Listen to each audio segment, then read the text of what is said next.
I've watched ZACH CREGGER'S Resident Evil teaser trailer a few times now and just watched his IGN interview. And I gotta tell you, as a gamer, it's all got me kind of excited. I'm gonna tell you why.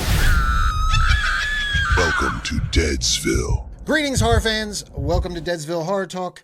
I'm your host, Ronin James, and it's just me here today for this special breakdown of the Resident Evil teaser trailer that recently debuted at CinemaCon. So if you're unfamiliar, there's a new Resident Evil coming, and it is being made by ZACH CREGGER, the director of Barbarian and Weapons. Two movies I really enjoyed a lot. We're not here to talk about his past, we're here to talk about his future. And I know when he first got the job, and it was announced that he was going to be directing the new reboot of the Resident Evil franchise, he said that he wasn't going to stick to the source material, which I think got people a little angry, myself included. They recently dropped a trailer at CinemaCon, and there's been a lot of positive buzz for it. But also, of course, the game purists are not too excited, because earlier he had said that he wasn't sticking strictly to the canon, which was, I believe, a little misleading, because he is sticking to canon. He's just not using the characters who are canon to the video games. So I think that left a bad taste in a lot of people's mouths, a lot of gamers' mouths, especially purists and fans of Resident Evil. And I kind of scratched my head and said, why are you doing this? But in a recent interview, and after watching the teaser trailer that he released, that Sony's released, I kind of get what he's doing. And I'm going to break it down, and I'm going to go through the teaser here. I'm going to play it. I'm going to stop a couple times, maybe. I'll freeze it. I'll show it on the side of me here so you can watch along and see what I'm talking about. And and I'll discuss some of the things that he talked about in the interview. The interview is about 15 minutes long. It's on IGN.com if you want to go check it out. ZACH CREGGER on IGN.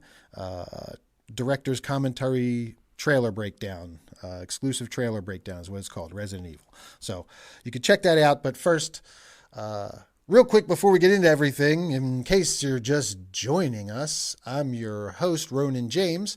I've been a stuntman, now director, for over 20 years. I've been in everything from big-budget Hollywood blockbusters like Guardians of the Galaxy Volume 2 to some of the most schlocky B-movie, no-budget indie films, which I'm not even going to name any of.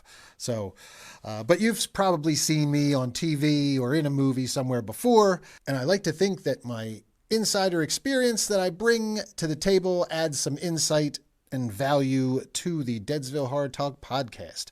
Usually I'm joined by my co-hosts who are not here with me today because I'm just getting this one out there to give my thoughts. And I don't know if they game and play Resident Evil or not, so I didn't even check with them on this one. I just wanted to get this out because I have played Resident Evil.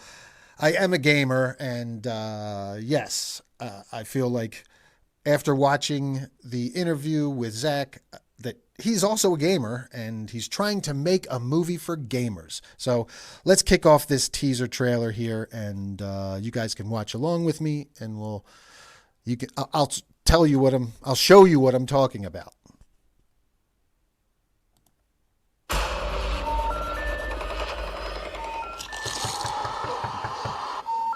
Hello? All right, so right off the bat, we had him walking towards an abandoned house, and now he's at the door, knocking at the door. But if you notice, it was third person over the shoulder, and that's one of the things that Cregger talked about in his interview. He does a lot of third person over the shoulder, turning left and right with the character, just like in a video game, because he's a gamer and he wanted to make this feel like you are playing a video game, that you are in this video game world. So he started off the teaser. Also, you notice, I think he's got a pistol or something in his hand if you look he's got a med kit on his hip, and looks like a pistol or some kind of weapon in his hand as he's walking to this big old farmhouse. knocking at the door. Hello? And abandoned house, letting himself in. I had a little bit of a problem on the road. I was wondering if I could use your phone. Hello?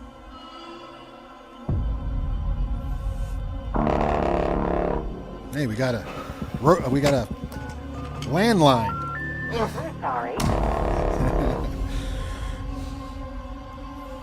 All right, so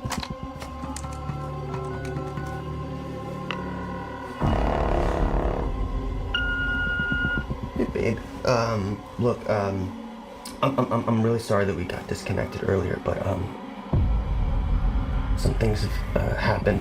ran through a field, and now he's got a shotgun. Here we go over the shoulder again. Something's chasing him. Looking through drawers, looking for ammo for his shotgun.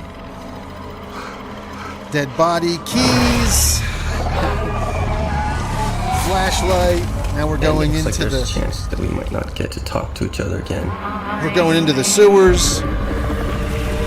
Big behemoth creature. Creepy limbs. Love it. There's some zombies. I just wanted you to know. Another over-the-shoulder shot. Creature coming up. This is a great scene. Great shot here too. Running very like I wide, love you. showing everything. Zombies splatting on top of cars. Yes. Oh, 9/18/26, filmed for IMAX, September 18th, exclusively in theaters. All right. Yeah, I dig the trailer. There's a lot to break down in there, and there's a lot that happens, and there's a lot that maybe people missed. I don't know, because everybody, there's the fandom is so torn right now. It's so torn. But me watching it, all right, so I am a fan of ZACH CREGGER'S previous work. I really enjoyed Weapons, and I really liked Barbarian. I thought they were both very well done. He's got a way big budget on this. There's a lot of splat in this, and there's a lot of creature stuff happening here. So, yeah, I'm getting hype. All right, I'm going to tell you why you should be too. I know there's a lot of people that are skeptical. A lot of people that wanted the Leon story or any one of the other characters that have been established in the video game. But here's where right from the jump off. I like that he's taking this approach, because Cregger said in his interview on IGN that he, as a gamer, he wanted to do something where it was a gamer being thrust into Raccoon City. He wanted the movie to be told from the point of view of a person who wasn't a total action hero badass like a Chris Redfield, like a Leon Kennedy. Like he wanted it to be told from the point of view of a gamer who has been on his couch playing video games his whole life and is now suddenly thrust into this situation where, yes, he's held an MP4, and we see an MP4 in the trailer here, where in video games he's held an MP4 a million times, but now he's got to pick up an MP4 in real life and has no idea what the hell he's doing with it, or has to figure out, I should say. You can have some idea from the video games, and maybe that's what we'll see in the movie as it plays out. But it's a very interesting concept to jump off with. And I think another thing that people need to consider here as well, before I break out my list and really dig deeper into this, is that Cregger also said that this story takes place in Raccoon City on night one of the outbreak, and it runs parallel with Resident Evil 2, the video game, which is, Leon's first day as a police officer in Raccoon City. So this story, just like I said, runs parallel. So Leon's doing his thing somewhere else in the city, and our character in this movie, this delivery boy who's played by Austin Abrams, who, if you saw Weapons, he was the junkie kid in Weapons. Really good job. Really enjoyed his character in that one. Very entertaining, very funny scenes. And I expect him to be great in this as well. So he's playing this delivery guy who has to get this important package delivered to Raccoon City Hospital on night one of the outbreak. So he's just a normal 20-something slacker dude, millennial, whatever they are these days, gamer, whatever, who's thrust into this crazy situation. So I again, it is canon with what happens in the video games. We're just not going to be seeing it from the point of view of Chris, Leon, any of these other characters who we've established in video games. I like this approach for multiple reasons. I like it, number one, because it's very freeing for the story and for Cregger to kind of have his own character and not be tied to anything specific with that character. There's no pre-existing notion. It's kind of like the whole reason I like James Gunn and, you know, how he broke in doing these D-list superheroes. Because when you're given a D-list superhero, or you're given a superhero that you get to make up from scratch, and you're throwing it into this world that's kind of pre-established, you have more room to create and to like build that character, and freedom to do different things with that character that you can't do with, say, if you just had Batman, the kick-ass, badass detective who just solves shit and beats the shit out of people. You can't put him in situations where he's in peril and build tension and stuff, because you know he's fucking Batman and he's always going to get out of it. That's the situation with Leon and Chris Redfield and all the characters, Jill Valentine, all of them. They all are kick-ass action heroes. So when you have a movie where, and again, I love the old Resident Evil movies, but that's why they weren't very necessarily scary. They were more of an action ride, where I think this movie has more potential to really be scary. Like the video games were really scary. When I played the original Resident Evil video games, they were really scary. You play them with the lights out, that shit's scary. When you're walking down the hall and the first dog jumps through the window on you and you're like, wow, that shit scared the shit out of me. I jumped. That was a legit scary video game. And you know, the movies never equaled the scares with the Mila Jovovich. I was a fan because I love Mila and I love the action and I like the T-Virus stuff and all that. But they weren't really scary. They were action movies. So, and that's what you get when you're kind of locked into that when you have a character like Leon or Jill or any, you know, one of these characters. They're an action hero, so you've got to have them be a badass and kick ass. So you know, there's not as much horror, there's not as much tension, there's not as much at stake, because you know at the end of the day they're the Arnold Schwarzenegger or the Sylvester Stallone or the Linda Hamilton, Sigourney Weaver that's going to kick ass and save the day. Whereas this movie's got some random delivery boy fuck up, it sounds like. He's like calling and apologizing to his girlfriend for not being able to get through, and sounds like she's already mad at him for something else. So, you know, it's just like we can all relate to that, and it can genuinely be scary because this guy is not an action hero. He's just a delivery boy. So, yeah, it's freeing. You're not locked into the preconceived ideas and preconceived canon, the preset canon that comes with certain characters. So yes, I like it.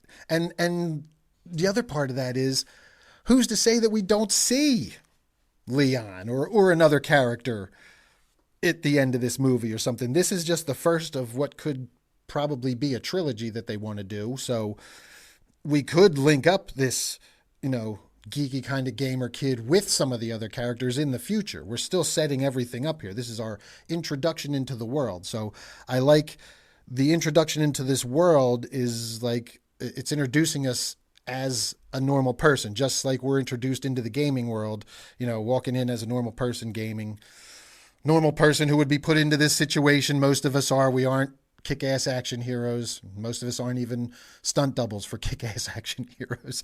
So I don't know how long we would last in a T-virus outbreak. You know, so it's more, there's more suspense and tension that can be built with a character like this. And you can always add them to the mix and bring in these other characters. As long as you don't make them the main characters, then you always can have more tension and more elements for scares and actual stakes and horror. Got some points I want to get to. The camera movement. Yeah, there's a lot of third person over the shoulder stuff, as you saw in the trailer. Camera's moving left and right as our actor looks left and right. That's something that Cregger said he purposely did. He wanted it to feel video game-like. So, again, I think that gamers will be pleasantly surprised with this. I think that, there's a lot of gamers complaining about it right now, and people saying, I'm not even going to, it's not canon. I'm not even going to give it a chance. But I promise you, if you watch the teaser and pay attention, and understand what he's going for here with putting a gamer in this, maybe your mind will be a little more open to it. I know mine is, because I was a bit skeptical as well at first. So there's weapons level up in this. Weapons levels up. You see him with a pistol in his hand early in the trailer, and then later we see him, he's got the shotgun, but he doesn't have any shells, so he's got to run around, and there's, you see that's another thing that's video gamey. He's checking a bunch of drawers, and you go into an empty room or an abandoned house. In Resident Evil, you would check the drawers, you would check the cabinets, you would check the closets, stuff like that to find, rations, gear. There's a potted plant that is shown that's the green herb, and it's the exact pot that the green herb from the game is in. It is over the Austin Abrams character's shoulder when he's on the phone in the kitchen scene. But yeah, elements of the game, the mechanics of the game, Cregger is working into the movie. He talks about there being like levels of the game, and there's different levels to the movie. Like each, we see scenes in the sewers, and we see a big behemoth type creature in the sewer, and he comments on, that being maybe his version for the opening of his nemesis. As he loves, and again, he's a gamer. He loves Resident Evil, and he knows, he's very well aware of all the characters and the lore. And he says, this is maybe, again, this could be like a precursor to Nemesis. We see how these, the berserkers, how they get to be as big. It's going to be connected. We see some zombies in there. Oh, but I was talking about the level up. At the end of the teaser, we also see that he's got an MP4, little close quarters submachine gun. So, there's leveling up your weapons. There's finding ammo. There's green herbs. There's over-the-shoulder camera. And he said there's some first-person shooter camera type stuff in there as well. So you're getting a lot of video game elements and a lot of stuff that is canon to the game. The only thing not canon is this character. And again, I like the idea of taking a gamer and dropping them into the source material and seeing how it plays out. So, you've got the levels running. He's got this is survival horror. So next we'll talk about the levels. You see, like, he's got to, the sewers, he's got to get around that behemoth somehow in the sewer, obviously. We see him to the house. He gets to the house and he's got to find ammo. We see a scene with him running through the streets as the zombies are throwing themselves off of the rooftops and exploding into like blood bags on top of cars. Great scene there.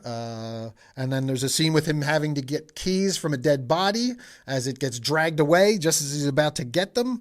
And in the interview also, that was one of the things that Cregger talked about in the IGN breakdown, that keys, locked doors, and padlocks play a big part in a lot of the mechanics of the movie, just like they did in the game. And again, this is like subtle stuff, and I appreciate it. And when I was watching it, I didn't even pick up on a lot of this stuff until maybe the second, third viewing, and then watching him, he broke it down even more to some stuff that I didn't even realize. So I think, again, don't dismiss it.